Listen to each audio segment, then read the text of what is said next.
नमो नमः। प्रियांशः छात्राः आचार्य प्रथम वर्षस्य वैयाकरणभूषणसार ग्रंथः चतुर्थपत्ररूपेण निर्धारितः अस्ति। तत्र मार्च मासस्य 15 दिनाङ्कं यावत् भवन्तः नामार्थप्रकरणं पठितवन्तः। तत्र एकं द्विकं त्रिकं चाथ चतुष्कं पंचकं तथा नामार्थ इति सर्वेऽपि पक्षा शास्त्रे निरूपिताः। जाति व्यक्ति लिंग संख्या कारकाणि नामार्थ रूपेण भवन्ति इति भवन्तः अधीतवन्तः। शब्दोपि सोढ़ा प्रातिपदिकार्थः अस्ति।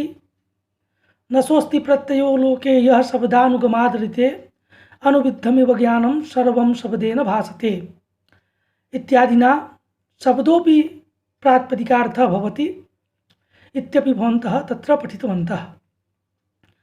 ततः परं समासशक्ति प्रकरणम् अधीतवन्तः। समासशक्ति प्रकरणे सुपाम सुपा तिङा नाम्ना धातुनाथ तिङाम तिङा सुबन्ते नेति च ज्ञेयः समासः षड्विधो बुधैः। सुपाम सुपा सुपाम तिङा सुपाम नाम्ना सुपाम धातुना इति सुपाम सुपा तिङा नाम्ना धातुना इति चत्वारः सुबन्तपूर्वपदकाः समासाः भवन्ति।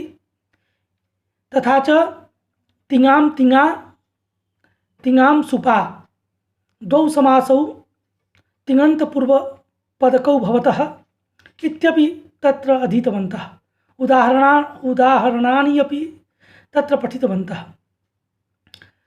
तदवश्यं ध्येयं यतो हि परीक्षायाम् आगच्छति। सुपाम सुपा इत्यस्य उदाहरणं किं? सुपाम सुपा इत्यस्य राजपुरुषः। सुपाम नाम्ना इत्यस्य उदाहरणं किं? सुबन्तस्य नाम्ना प्रातिपदिकेन सह किम् उदाहरणं? तर्हि कुम्भकारः इत्युदाहरणम्। इत्यनेन प्रकारेण तत्र षड्विधः समासः तस्य उदाहरणानि भवद्भिः अवश्यमेव ज्ञातव्यानि। तेन भवतां लाभो भविष्यति। तथा च समासशक्तौ एव समासः चतुर्धा इति प्रायो वादः अस्ति। यतो हि वागर्थाविव इत्यादौ अपि दृन्भुः काराभुः भूतपूर्वः इत्यादौ अपि समासत्वम् अस्ति, किन्तु अव्ययीभाव समासत्वं नास्ति, तत्पुरुष समासत्वं नास्ति, बहुव्रीहि समासत्वं नास्ति, द्वन्द्व समासत्वं नास्ति इति कृत्वा चतुर्धा समासः इत्यपि वक्तुं न शक्यते इति प्रायो वादः अस्ति। बाहुल्येन कथनमस्ति। तथा च प्रायेण पूर्वपदार्थप्रधानः प्रायेण उत्तरपदार्थप्रधानः इत्यादि लक्षणमपि प्रायिकमस्ति। तथा च सिद्धान्ते अव्ययीभावाधिकारपठितत्वं तत्पुरुषाधिकारपठितत्वम् इत्यादि सिद्धान्तलक्षणमपि भवन्तः तत्र अधीतवन्तः। समासशक्तौ समासे खलु भिन्नैव शक्तिः पंकजशब्दवत् बहूनां वृत्तिधर्माणां वचनैरेव साधने स्यान्महद्गौरवं तस्मादेकार्थी भावाश्रितः। तत्र भवन्तः इदं पठितवन्तः यत् जे वैयाकरणाः सन्ति ते एकार्थी भाववादिनः सन्ति, जहत् स्वार्थावृत्तिवादिनः सन्ति। जे च नैयायिका मीमांसकादयः वर्तन्ते ते च विपक्षावादिनः सन्ति। अजहत् स्वार्थवादिनः सन्ति। वैयाकरणैः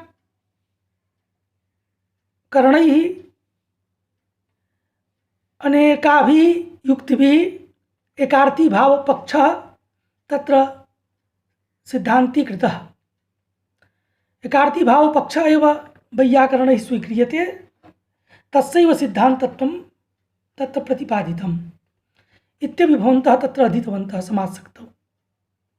ततः परं शक्तिप्रकरणमपि अधीतवन्तः। शक्तिप्रकरणे इन्द्रियाणां स्वविषयेषु अनादिर्योग्यता यथा अनादिरर्थैः शब्दानां सम्बन्धो योग्यता तथा।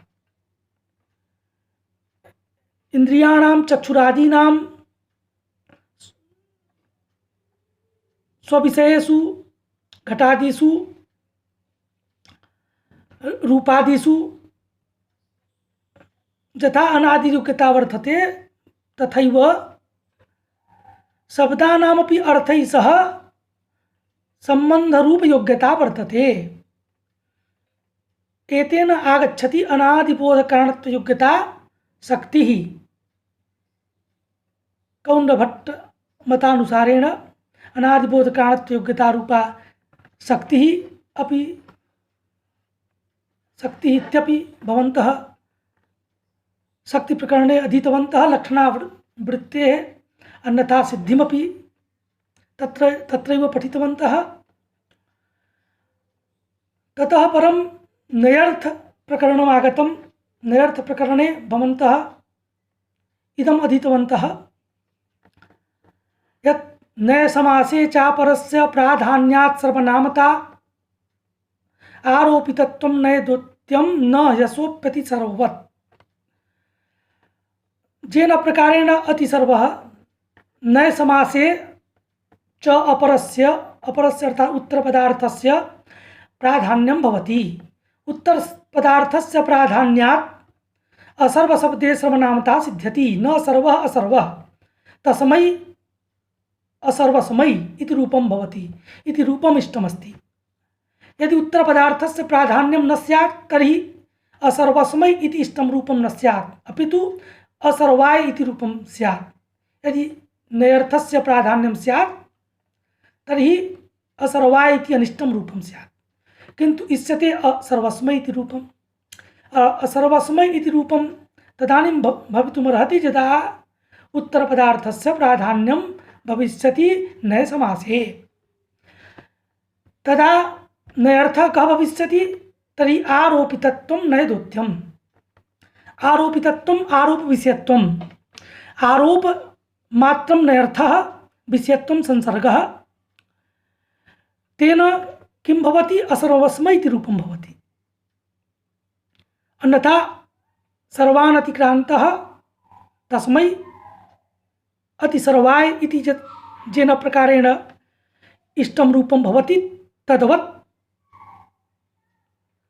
असर्वाय असर्वशब्दादपि असर्वस्मै इति इष्टं रूपं न स्यात्, असर्वाय इत्यनिष्टं रूपं स्यात्। तन्माभूत् एतदर्थं नयर्थम् आरोपितत्वम्। आरोपितत्वं नयदोत्तम आरोपितत्वम् आरोपविषयत्वम्। आरोपमात्रं नयर्थः, विषयत्वं संसर्गः इत्यपि भवन्तः अधीतवन्तः। तथा च तत्र अन्योपि पक्षः भवद्भिः अधीतः। अभावो वा तदर्थोस्तु भाष्यस्य हि तदा स्यात् इत्यादि कारिकामपि भवन्तः पठितवन्तः। यत् अभावः नयर्थः स्यात् और स च अभावः विशेषणमपि भवितुमर्हति, विशेष्यमपि भवितुमर्हति।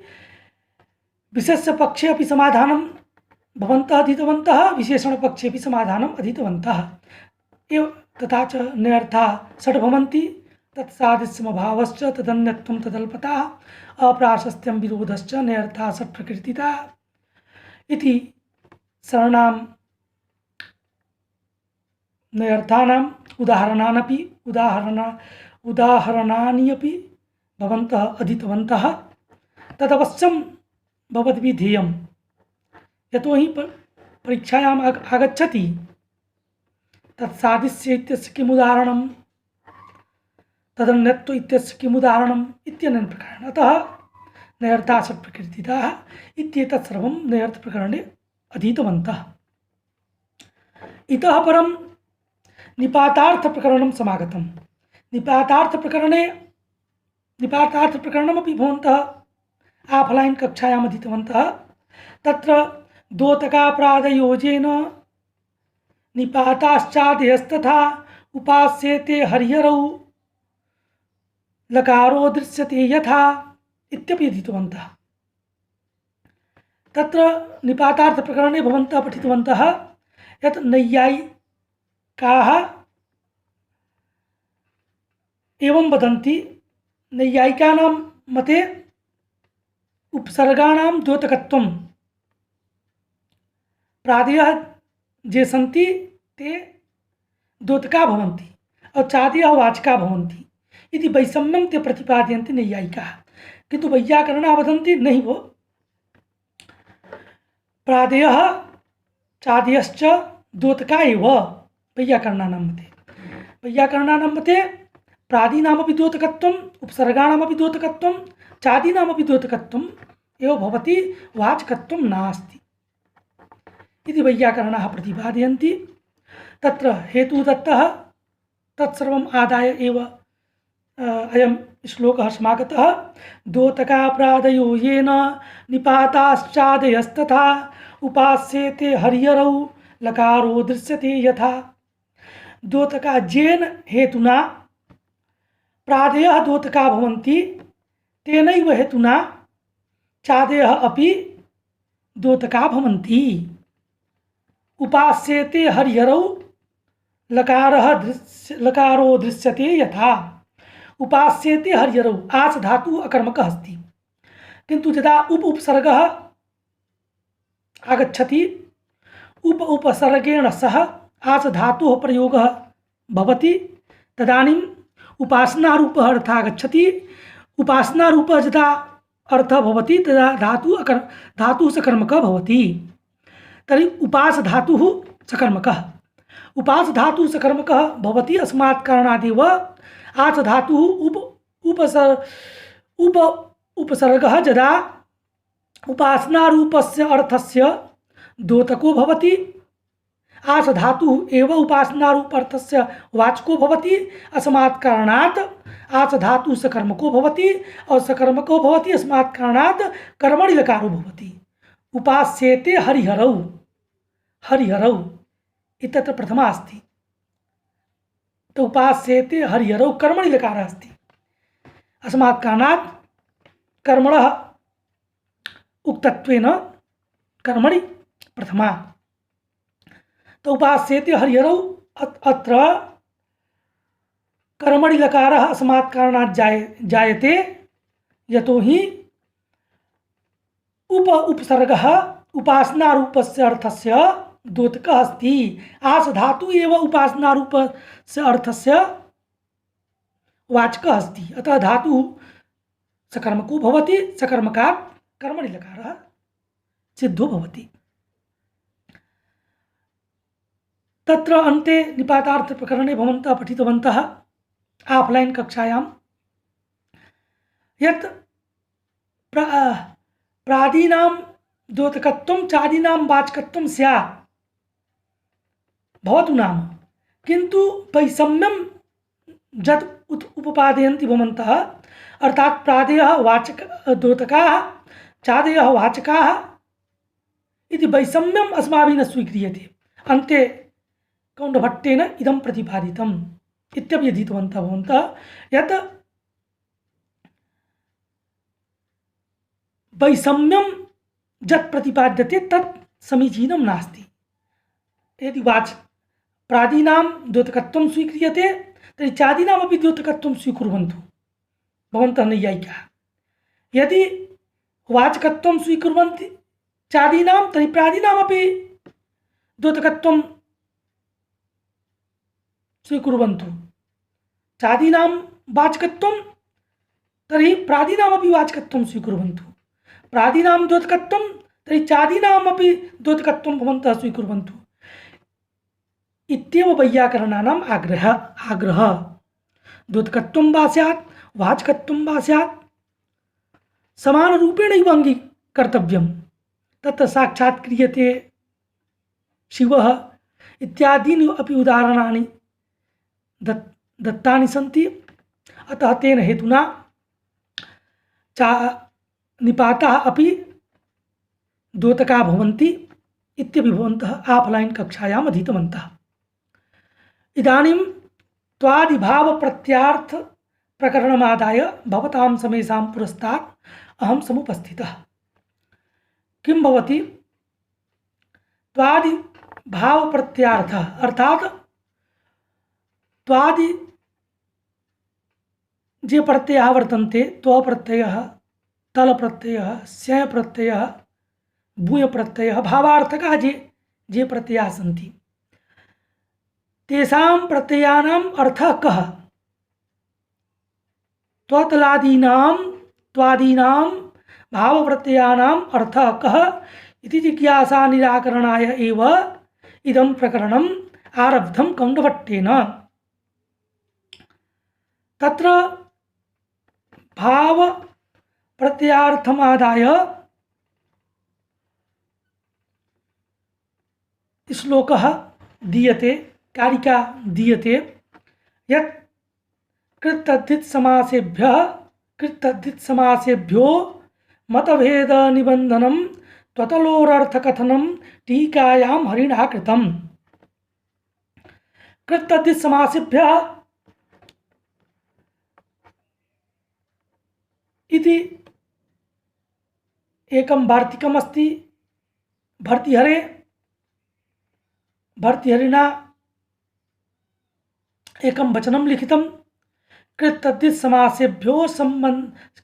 समासेभ्यः संबंधाविधानं भाव प्रत्ययेन अन्यत्र रुड्य भिन्न रूपाप्य विचरित संबंधेभ्यः इति वचनं लिखितं भर्तृहरिणा। तस्मात् वचनात् कृत्तद्धित समासेभ्यः इति पदमादाय अस्मिन् श्लोके तद्पदं दत्तम् अस्ति। तदेव लिखितं कृत्तद्धित समासेभ्यः। कृत्तद्धित समासेभ्यो मतभेद निबंधनम। मतभेद निबंधनम अर्थात कृत्तद्धित समासेभ्यः तस्य वार्तिकस्य अर्थम् एकवारं पूर्वं जानन्तु भवन्तः, तदा अस्य श्लोकस्य अर्थं भवन्तः ज्ञास्यन्ति। तस्य वार्तिकस्य तस्य वचनस्य अर्थः अस्ति कि कृत्तद्धित समासेभ्यः कृदन्त शब्दात् तद्धितान्त शब्दात् समास शब्दात् जे भाव प्रत्यया भवन्ति ते भाव प्रत्ययाः संबंधस्य वाचका भवन्ति। कृत्तद्धित समासेभ्यः संबंधस्य विधानं भवति। कृत्तद्धित समासेभ्यो संबंधाविधानं भाव प्रत्ययेन भावे विहिता जे प्रत्ययाः सन्ति त्वादयः तेषां प्रत्ययानां संबंधरूपो अर्थो भवति इति विध्यंसस्य अर्थः अस्ति। कृत्तद्धित समासेभ्यः संबंधाविधानं भाव प्रत्ययेन इति विध्यंसः अस्ति। अन्यत्र रुड्य भिन्न रूपाप्य विचरति संबंधेभ्यः इति निषेधांशः अस्ति। निषेधांशस्य अर्थः पश्चात् उच्यते। अर्थात रूढ़ि अभिन्न रूपः अव्यभिचरित संबंध वाचका जे शब्दा भवन्ति, रूढ़्यर्थका जे शब्दा भवन्ति, अभिन्न रूपत्वेन जे शब्दा भवन्ति, अव्यभिचरित संबंधवाचका जे शब्दा भवन्ति। तस्मात् तेभ्यः शब्देभ्यः जे भाव प्रत्यया भवन्ति त्वादयः भवन्ति ते संबंधस्य वाचका न भवन्ति, ते जातेः वाचका भवन्ति इति कृत्वा एव निषेधांशः दत्तः। अर्थात अन्यत्र रुड्य भिन्न रूपाप्य विचरित संबंधेभ्यः इदं पदमस्मात् कारणात् दत्तम्। अर्थात् रूढि उदाहरणानि दीयन्ते तदानीं स्पष्टं भविष्यति। तर्हि इदानीं भवन्तः इमं श्लोकं पश्यन्तु। तद्धित् समासेभ्यो मतभेदनिबन्धनं। मतभेदनिबन्धनं मतभेदः मत शब्देन पक्षस्य ग्रहणं। पक्षभेदः मतभेदः निबन्धनं मूलं जस्य तत् मतभेदनिबन्धनं त्वतलो अर्थकथनम् इत्यस्य विशेषणमस्ति। मतभेदनिबन्धनं त्वतलो अर्थकथनम्। मत अर्थात पक्षभेदेन पक्षभेदः मूलं जस्य अस्ति। त्वतलो अर्थकथनस्य मूलमस्ति पक्षभेदः मतभेदः। अर्थात इदं तात्पर्यमस्ति कि समासवृत्तौ भवन्तः पठितवन्तः एकं श्लोकं जहत्स्वार्था जहत्स्वार्थे द्वे वृत्ति ते पुनस्त्रिधा भेदः संसर्ग उभयं चेति वाच्य व्यवस्थिते। तत्र पठितवन्तः जहत् अजहत् स्वार्था वृत्ति भवतः द्वे अपि वृत्ति त्रिविधे। अर्थात जहत् स्वार्था वृत्ति अपि त्रिधा अजहत् स्वार्था वृत्तिरपि त्रिधा भेदः संसर्गः उभयं। भेदः यदा भेदरूपः अर्थः भवति तत्र भवन्तः अधीतवन्तः सम्यक्। अस्मात् कारणात् तत्र न प्रतिपाद्यते। अर्थात् किञ्चित् रूपेण भवन्तः शृण्वन्तु। राजपुरुषः इति समस्तं पदमस्ति। राजपुरुषशब्दः समस्तः अस्ति। राजपुरुष इत्यत्र भेदरूपः अर्थोऽपि भवति। अर्थात् यदा भेदरूपः अर्थः तदानीं राजपुरुष इत्यस्य अर्थो भवति अराजकीय भिन्नः पुरुषः। अराजकीय भिन्नः पुरुषः अस्मात् कारणात् अर्थः स्वीक्रियते। भेदरूपः अर्थः अस्मात् कारणात् स्वीक्रियते। येन प्रकारेण सुन्दरः राजपुरुषः इति प्रयोगो भवति किन्तु देवदत्तस्य राजपुरुषः इति प्रयोगो न भवति। सुन्दरः राजपुरुषः इति वद देवदत्तस्य राजपुरुषः इति प्रयोगो मा भूत्। अस्मात् कारणात् भेदस्य वाच्यत्वं स्वीक्रियते इति भवन्तः तत्र अधीतवन्तः समासक्तौ। संसर्गः अर्थात राजपुरुष इत्यस्य अर्थः अस्ति राजसम्बन्धवान् पुरुषः।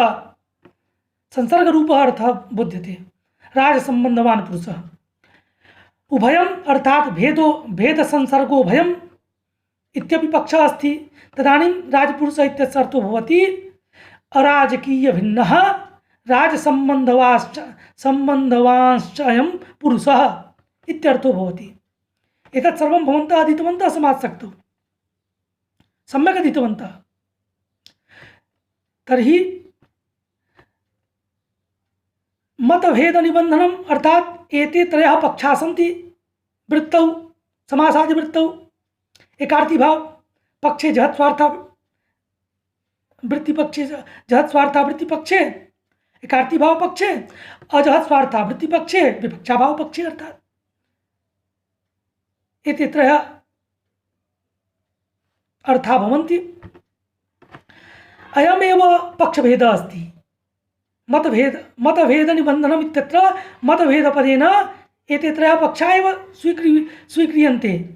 तर्हि इदं तात्पर्यमस्ति कि यदा सम्बन्धरूपः अर्थः भवति वृत्तौ यदा सम्बन्धरूपः अर्थः भवति यदा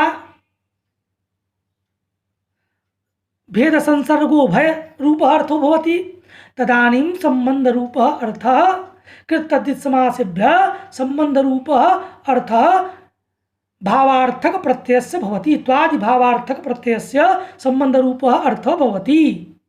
किन्तु यदा भेदरूपः अर्थः भवति तदानीं सम्बन्धरूपः अर्थः त्वादि प्रत्ययानां न भवति। त्वादि प्रत्ययस्य सम्बन्धरूपः अर्थः तदानीं भेद पक्षे न भवति। त्वादि प्रत्ययस्य भेद एव अर्थः तदानीं भवति इति इदं तात्पर्यमेव वदति। इदं तात्पर्यमेव लिखति कौन कौण्डभट्टः मतभेद निबंधनम कि मतभेद मूलमस्ति ततलो अर्थकथने मतभेदः पक्षभेदः मूलमस्ति अर्थात् यदा भेदपक्षः तदानीं सम्बन्धरूपः अर्थो न भवति तदानीं त्वादिप्रत्ययस्य भेदरूपः अर्थः भवति और यदा संसर्गः अर्थः भवति तदानीमेव त्वादिप्रत्ययस्य सम्बन्धरूपः अर्थः भवति यदा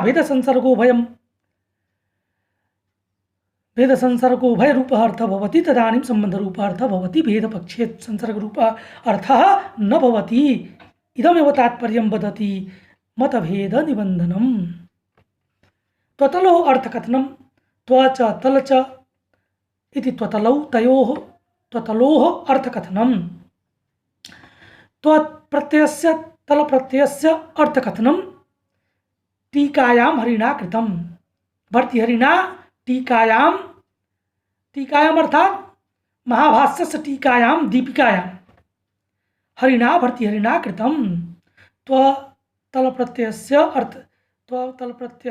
अर्थः तस्य अर्थस्य कथनं त्वादिप्रत्ययस्य यः अर्थः भवति तस्य अर्थकथनं टीकायां भर्तृहरिणा कृतम् अस्ति अर्थात कृतद्धितसमासेभ्यो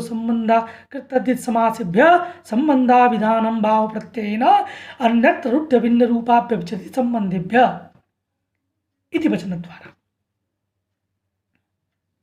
अत्र एकः प्रश्नः आगच्छति कि त्वतलो अर्थकथनम् इत्यत्र त्वप्रत्ययस्य तलप्रत्ययस्य एव अर्थकथनं कृतमस्ति किम्? अरे भावार्थक प्रत्ययः अन्येपि सन्ति। स्यः प्रत्ययः अपि भावार्थकः अस्ति, भूय प्रत्ययो अपि भावार्थकः अस्ति। किं तेषां ग्रहणं नास्ति, तेषाम् अर्थः सम्बन्धो न भवति किं? कृतद्धितसमासेभ्यः यदि स्यः प्रत्ययो भवति भूय प्रत्ययो भवति तर्हि तस्य अर्थः सम्बन्धो न भवति किं? तदानीम् उच्यते नहि तस्यापि अर्थः सम्बन्धः भवति। स्यः प्रत्ययस्यापि भूय प्रत्ययस्यापि अर्थः सम्बन्धो भवति। यावन्तः भावार्थक प्रत्ययाः सन्ति तेषां समेषां सम्बन्धरूपः अर्थः एव भवति। तर्हि उच्यते कथम्? अत्र त्वतलो अर्थकथनम् इति लिखितमस्ति। तदानीम् अत्रैव कौण्डभट्टः स्पष्टं करोति यत् त्वतल इति भाव प्रत्यय मात्रस्य उपलक्षणम् अर्थात स्वबोधकत्वे सति स्वेतरबोधकत्वम्। तर्हि त्वतल प्रत्ययः त्वतल प्रत्यय स्वबोधकत्वमपि अस्ति अस्वेतरबोधकत्वमपि वर्तते। स्वेतरबोधकत्वम् अर्थात भूय प्रत्ययस्य तथा च स्यः प्रत्ययस्यापि बोधकः त्वतल प्रत्ययौ स्तः। त्वतल प्रत्ययेन यावन्तः भावार्थक प्रत्ययाः सन्ति तेषां समेषां ग्रहणं भवति त्वतल इत्यस्य उपलक्षणत्वात्। इदानीं कथं सम्बन्धरूपः अर्थः भवति उदाहरणद्वारा स्पष्टं क्रियते। तर्हि कृतद्धित समासेभ्यः सम्बन्धाविधानं भवति भावप्रत्ययेन।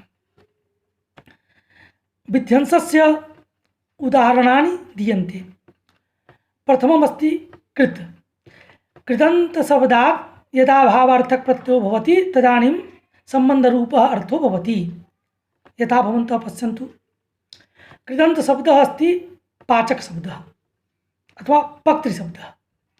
तत्पक्तृत्वं पाचकत्वं तत्त्वप्रत्ययस्य अर्थः अस्ति क्रियाकारक भाव संबंधः। तद्धितान्त शब्दः अस्ति औपगवः। उपगु शब्दात् अणप्रत्ययकृते सति औपगवः इति तद्धितान्त शब्दः निष्पद्यते। औपगव इति तद्धितान्त शब्दात् यदा त्वप्रत्ययो भवति औपगवत्वम् इत्यस्य उपगु अपत्य संबंधः इत्यर्थो भवति। अत्र अपत्यापत्यवत् भाव संबंधः अर्थो भवति। उप गु शब्दात् यदा अणप्रत्ययः औपगवत्वम् औपगवः इति भवति। औपगव शब्दात् त्व प्रत्यय कृते सति औपगवत्वम् तदानीं त्व प्रत्ययस्य अपत्यापत्यवत् भाव संबंधः अर्थो भवति। तथा च समासस्य इदानीम् उदाहरणं राजपुरुषः इति समस्तं पदमस्ति। राजपुरुष शब्दात् त्व प्रत्यय कृते सति राजपुरुषत्वम् राजपुरुषत्वम् अर्थात् स्वस्वामी भाव संबंधः त्व प्रत्यय से स्वस्वामी भाव संबंधः एवं पाचकत्वं पक्तृत्वम् इत्यत्र क्रियाकारक भाव संबंधः संबंधरूपः अर्थः। औपगवत्वम् इत्यत्र अपत्यापत्यवत् भाव संबंधरूपः अर्थः। राजपुरुषत्वम् इत्यत्र स्वस्वामी भाव संबंधरूपः अर्थः त्वादि प्रत्ययस्य भवति। त्वादि प्रत्ययस्य अत्र संबंधरूपः अर्थः। तद्धित समासेभ्यः संबंधाभिधानं भाव प्रत्ययेन उदाहरणद्वारा स्पष्टं जातम्। इदानीं निषेधांशस्य अर्थः क्रियते। अन्यत्र रूढ्यभिन्न रूपाप्यभिचरित संबंधेभ्यः अर्थात् रूढ़ि वाचकः च शब्दः भवति, रूढ़ि शब्दः भवति, अभिन्न रूप शब्दः यः भवति, अव्यभिचरित संबंधवाचकः शब्दः च भवति। रूढ़ि तो ज्ञायते एव। रूढ़ि शब्दः जैसे दामोदर शब्दः अस्ति। दामोदर शब्दः रूढ़ि शब्दः। अवयवार्थस्य बोधो जत्र न जायते अभी तो समुदाय शक्त्या जत्र अर्थबोधो भवति स रूढ़ि शब्दो भवति। अत्र दामोदर शब्दात् समुदाय शक्त्या नारायण रूपः अर्थः उपस्थितो भवति। अस्मात् कारणात् अत्र जाति रूढ़ि शब्दः अस्ति। दामोदर शब्दात् यदा त्व प्रत्ययः दामोदरत्वं तदानीं जाति रूपः अर्थो भवति। एवमेव कृष्ण सर्प शब्दोपि रूढ़ः अस्ति, रूढ़ि शब्दः। कृष्ण सर्पत्वं जाति ही कृष्ण सर्पत्वं जाति अस्ति। अत्र विशेषेण बहुलम् इत्यनेन बहुल ग्रहणात् समासो भवति। कृष्ण सर्प जाति विशेषः अस्ति। कृष्ण सर्पत्वम् अत्र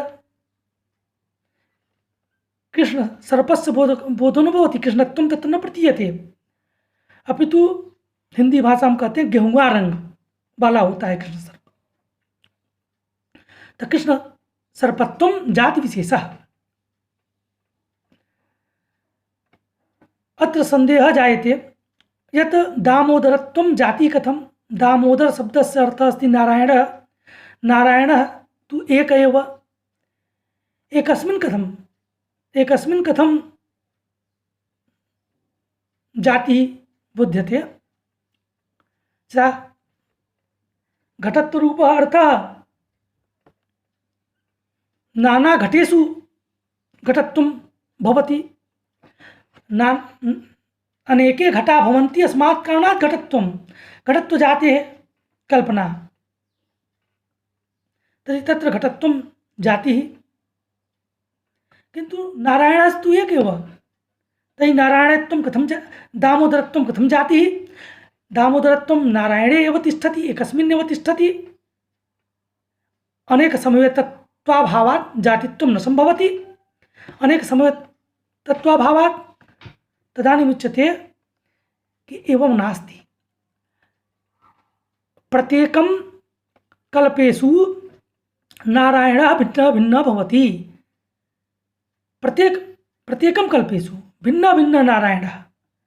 तर्हि भिन्न भिन्न भिन्नः भिन्नः यः नारायणः तत्र सर्वत्र दामोदरत्वं तिष्ठति। अतः दामोदरत्वस्य जातित्व स्वीकारे हानिर्नास्ति।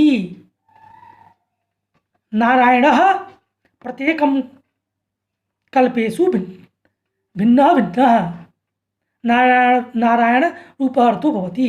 अस्मात् कारणात् दामोदरत्वं जाति भवति। अनेक समवेतत्वम् आगतं। तो जाति दामोदरत्वस्य च जातित्वं सिद्धं भवति। कृष्णसर्पत्वं जाति उक्तमेव। रूढि इत्यस्य उदाहरणम्। अत्र सम्बन्धरूपः अर्थः नास्ति।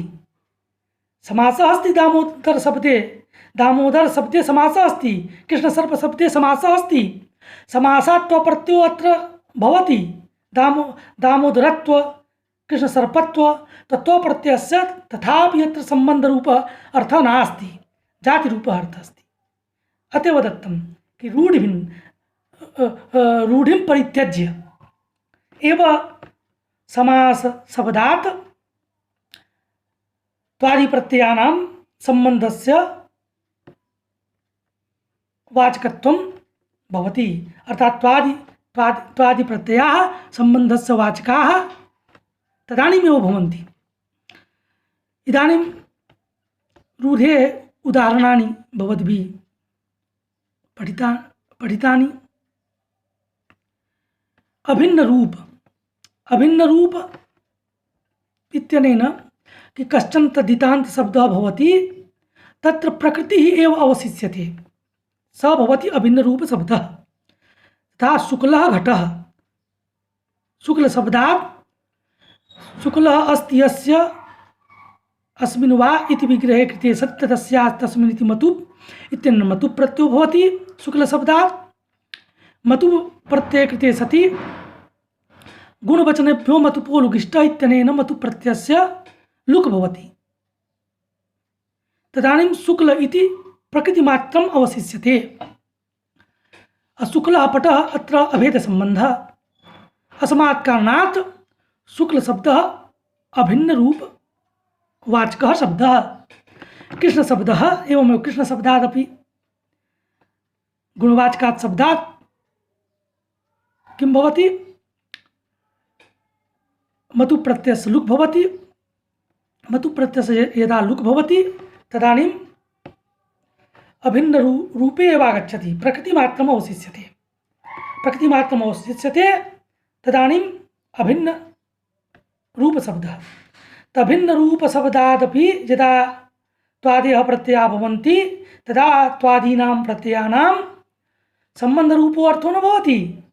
शुक्लशब्दः तद्धितान्त शब्दः, कृष्णशब्दः तद्धितान्त शब्दः। मतु प्रत्ययः अस्ति, मतु प्रत्ययस्य लुक् अस्ति। यः शिष्यते स लुप्यमानार्थाभिधायी तद्धितार्थत्वम् अत्र वर्तते। अस्मात् कारणात् तद्धितान्त शब्दः। तद्धितान्त शब्दः अस्ति किन्तु प्रकृतिमात्रम् अवशिष्यते। प्रकृतिमात्रम् अवशिष्यते अस्मात् कारणात् अभिन्नरूपशब्दः। अभिन्नरूपशब्दः अस्ति तर्हि शुक्लत्वम्। अस्मात् शुक्लशब्दात् त्वप्रत्ययः क्रियते तर्हि शुक्लत्वं गुणः, कृष्णत्वं गुणः, न तु सम्बन्धः। सम्बन्धस्य वाचकः नास्ति त्वप्रत्ययः अत्र, अपि तु गुणस्य वाचकः त्वप्रत्ययः अस्ति। शुक्लत्वं कृष्णत्वम् इत्यत्र। तर्हि अभिन्न रूप शब्दमपि परित्यज्य यः तद्धितान्त शब्दः स सम्बन्धस्य वाचको भवति।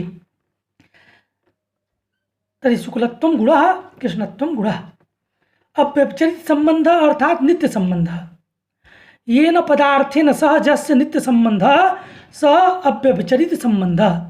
जः स्वं संबंधं न कदापि व्यभिचरति सः भवति अव्यभिचरित संबंधः। यथा सत्ता सत्ता सत् शब्द अस्ति अस्ति इति सत् सत् शब्दात् त्व प्रत्ययः क्रियते। तर्हि यावन्तः सत् पदार्थाः सन्ति तेषु सत्सु पदार्थेषु सत्ता रूप सत्ता जाति रूपः यः अर्थः अस्ति न कदाचित् व्यभिचरति। सत्ता रूपः अर्थः सत्त्वरूपः अर्थः तिष्ठत्येव सर्वेषु सत्पदार्थेषु। अतः सत्तारूपः यः अर्थः अस्ति न कदाचित् स्वम् अर्थं व्यभिचरति। अतः सत्ता जाति अस्ति।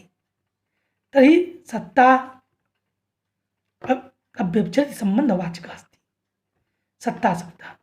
तर्हि सत्ता इत्यत्र तल प्रत्ययस्य भावार्थक तल प्रत्ययस्य कः अर्थः?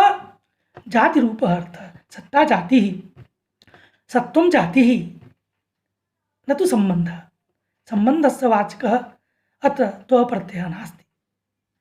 एवमेव गोर्भावः गोत्वं गोता गोत्व इत्यत्र यावन्तः गोपदार्थाः सन्ति तेषु सर्वेषु गोपदार्थेषु गोत्वरूपः अर्थः तिष्ठति न कदाचिदपि व्यभिचरति। गोत्वरूपः गोत्वजातिः कदाचिदपि गोत्वरूपम् अर्थं गोपदार्थः न त्यजति। गोपदार्थञ्च गोत्वरूपः अर्थः न कदाचित् त्यजति। अस्मात् कारणात् गोत्वरूपः यः अर्थः अस्ति स गोत्वरूपः गोत्वं जातिः गोता जातिः।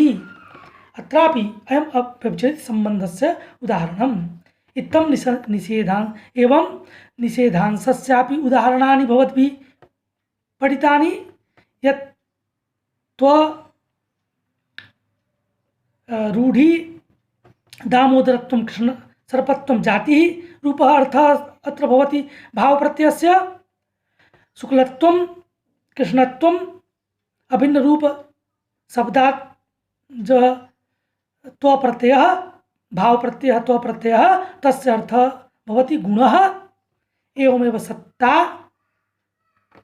अव्यभिचरित संबंधवाचकः शब्दः अस्ति सत् शब्दः। तस्मात् जायमानः यः त्व प्रत्ययः तल प्रत्ययः सत्त्वं सत्ता जातिः अस्ति। अतः जातिरूपः अर्थः भवति भावार्थक प्रत्ययस्य। इत्थं स्पष्टं भवद्भिः बुद्धं यत्कित् तद्धित समासेभ्यः संबंधाविधानं भावप्रत्ययेन अन्यत्र रूढ भिन्न रूपाव्यभिचरित संबंधेभ्यः। अत्र दो पक्षौ स्तः।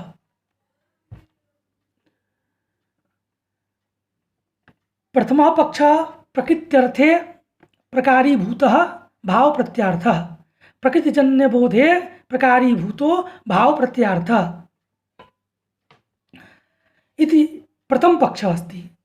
यथा घटत्वं घट शब्दात् जहत्व प्रत्ययः तस्य कः अर्थः? तर्हि प्रकृत्यर्थे प्रकारीभूतः यः अस्ति स भाव प्रत्यार्थः अस्ति। तो त्व प्रत्ययस्य प्रकृति कः अस्ति? घटत्वम् इत्यत्र त्व प्रत्ययस्य प्रकृति अस्ति घट। तो घट रूप घट शब्देन द्वौ अर्थौ बुध्येते। घटत्व रूपः एकः अर्थः घट रूपः द्वितीयः अर्थः। घट रूपे अर्थे घटत्व रूपः अर्थः प्रकारीभूतः अस्ति। प्रकारीभूतः यः अस्ति जाति रूपः यः अर्थः स एव भाव प्रत्यार्थः। घटत्व जाति एव भाव प्रत्यार्थः। घटे घटत्वं प्रकारीभूतम् अस्ति। यस्मात् कारणात् भाव प्रत्ययस्य प्रकारीभूतः यः अर्थः अस्ति घटत्व रूपः अर्थः स एव भाव प्रत्ययस्य अर्थः अस्ति। प्रकृत्यर्थे प्रकारीभूतो भाव प्रत्यार्थः इति प्रथमः पक्षः। तात्पर्यमिदमस्ति यत् यत्र जाति विशिष्ट व्यक्तौ शक्ति ज्ञानं भवति तत्र जाति प्रकारकः एव बोधो भवति। जाति प्रकारक घटत्व तथा घट शब्दात् घटत्व जाति प्रकारक घट व्यक्ति विशेषक शक्ति ज्ञानमस्ति। अस्मात् कारणात् घट शब्दात् घटत्व जाति प्रकारक घट व्यक्ति विशेषक एव बोधः जायते। घटत्व जाति ही प्रकारतया भासते, अतः घटत्व जाति जा अस्ति सैव भाव प्रत्ययस्य अर्थः। यत्र च ये शब्दा ज्ञाता सन्ति तत्र जाति प्रकारक व्यक्ति विशेषक बोधो भवति। तत्र जाति एव त्वादि भाव प्रत्ययस्य अर्थो भवति। यत्र यस्मिन् शब्दे शक्तिग्रह नास्ति, यह शब्दः अज्ञातः अस्ति। यथा बिडौजा शब्दः अस्ति, तो बिडौजा शब्दः अज्ञातः अस्ति, तर्हि बिडौजात्वं अत्र किं प्रकारकः बोधो भवति? अत्र जाति प्रकारकः व्यक्ति विशेषकः बोधो न भवति, यतोहि शक्ति ज्ञानमेव नास्ति। जाति प्रकार शब्दः ज्ञातः अस्ति। इदं शब्दः समासं कृत्वा मया उक्तम्। अयं शब्दः इदं शब्दः वा, इदं शब्दः समासं यदि कुर्मः तर्हि इदं शब्दः, यदि समासं न कुर्मः तर्हि अयं शब्दः। तर्हि इदं शब्दः क्वचित् शक्तः इति अनेन प्रकारेणैव ज्ञानं भवति, शक्ति ज्ञानं भवति। यः शब्दः अज्ञातो भवति तत्र शक्ति ज्ञानम् एवमेव भवति यत् अयं शब्दः क्वचित् शक्तः अस्ति। तत्र शब्द प्रकारकः एव शक्ति ज्ञानं। शब्द प्रकारकः शक्ति ज्ञानं, तेन किं भवति? शक्ति प्रकारकं ज्ञानं भवति, तेन शब्द प्रकारकमेव ज्ञानं शक्ति ज्ञानं भवति। अतः शब्दः एव प्रकारतया तत्र भासते। शब्दः प्रकारतया भासते तर्हि शब्दः एव तत्र भाव प्रत्ययस्य अर्थः भवति इति द्वितीयः पक्षः। इति पक्षद्वयं प्रतिपादितं। जः शब्दः ज्ञातः अस्ति, यस्मिन् शब्दे शक्ति ज्ञानम् अस्ति, जः शब्दः ज्ञातः अस्ति तत्र जाति प्रकारकः व्यक्ति विशेषकः बोधो भवति। तत्र जाति एव त्वादि भाव प्रत्ययस्य अर्थः भवति। जः शब्दः ज्ञातः अस्ति, जस्य शब्दस्य ज्ञानं नास्ति तत्र शब्द प्रकारकं शक्ति ज्ञानं भवति। शब्द प्रकारकं शक्ति ज्ञानं, तर्हि शब्दः एव प्रकारतया तत्र भासते। अस्मात् कारणात् प्रकारीभूतः शब्दः भवति। शब्दः एव भाव प्रत्ययस्य अर्थः। बिडौजात्वं बिडौजा शब्दः एव प्रकारतया भासते। बिडौजा शब्दत्वं किमस्ति? बिडौजा शब्दत्वं बिडौजा शब्दः। तर्हि त्व प्रत्ययस्य अर्थः कः? त्व प्रत्ययस्य शब्दरूपः एव अर्थः भवति। अज्ञातेषु शब्देषु येषु शब्देषु शक्तिज्ञानं नास्ति। अत्र यद्यपि भवतां कृते सर्वं जातं, किन्तु या त्वादि प्रत्ययाः सिद्धान्ततः कम अर्थं वदन्ति तर्हि त्वादि भावार्थक प्रत्ययाः ब्रह्मसत्तां वदन्ति इति सिद्धान्तपक्षः अस्ति। तां सत्तामेव प्रातिपदिकार्थः स्यात्, धात्वर्थः वा स्यात्। ब्रह्मसत्तामेव कात अथवा धातु शब्दात्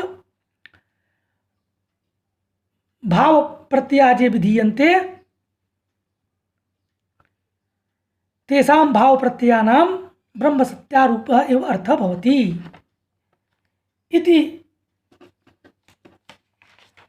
प्रतिपादयन् अत्र लिखितमस्ति यत् संबंधी भेदात् सत्तैव विद्यमाना गवादिषु जाति इत्युच्यते तस्यां सर्वे शब्दा व्यवस्थिताः तां प्रातिपदिकार्थं च धात्वर्थं च प्रचक्षते सा नित्या सा महानात्मा तामाहु त्वतलादयः त्वतलादयः तां ब्रह्मसत्तां वदन्ति प्रातिपदिकार्थं च धात्वर्थं च प्रचक्षते उस तां ब्रह्मसत्तां प्रातिपदिकार्थं च धात्वर्थं च प्रचक्षते इदं तात्पर्यमस्ति यत् ब्रह्मसत्ता एका नित्या सत्ता अस्ति सा ब्रह्मसत्ता जाति अस्ति त्वतलादयः ये प्रत्ययाः सन्ति तामेव ब्रह्मसत्ता रूप जातिम् एव प्रतिपादयन्ति जातिमेव वदन्ति अर्थात् त्वतलादीनां भाव प्रत्ययानां ब्रह्मसत्ता रूप जाति रूप एव अर्थः तेषां प्रत्ययानां भावार्थक प्रत्ययानां भवति इदमेव अत्र प्रतिपादितम्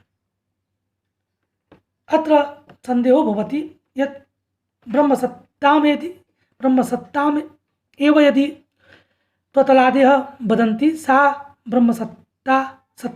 सत्ता नित्या अस्ति एका अस्ति तर्हि भिन्न रूपेण तेषां बोधः कथं भवति तदानीम् उच्यते कि संबंधी भेदात् सत्तैव विद्यमाना गवादिषु असुतं दत्तम् अर्थात संबंधी भेदात् अर्थात गोत्व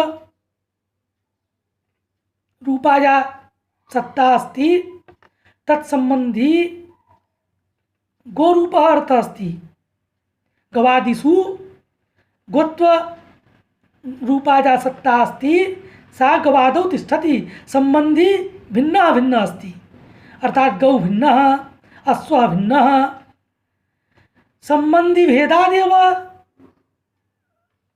तेषां भिन्नत्वं जायते सत्ता अपि यद्यपि सा सत्ता एका अस्ति तथापि संबंधी भेदात् भिन्ना भिन्ना सा सत्ता जायते अर्थात एका ब्रह्म सत्ता अस्ति तत्र गोत्वरूपा सत्ता अश्वत्वरूपा सत्ता घटत्वरूपा सत्ता अध्यस्ता अस्ति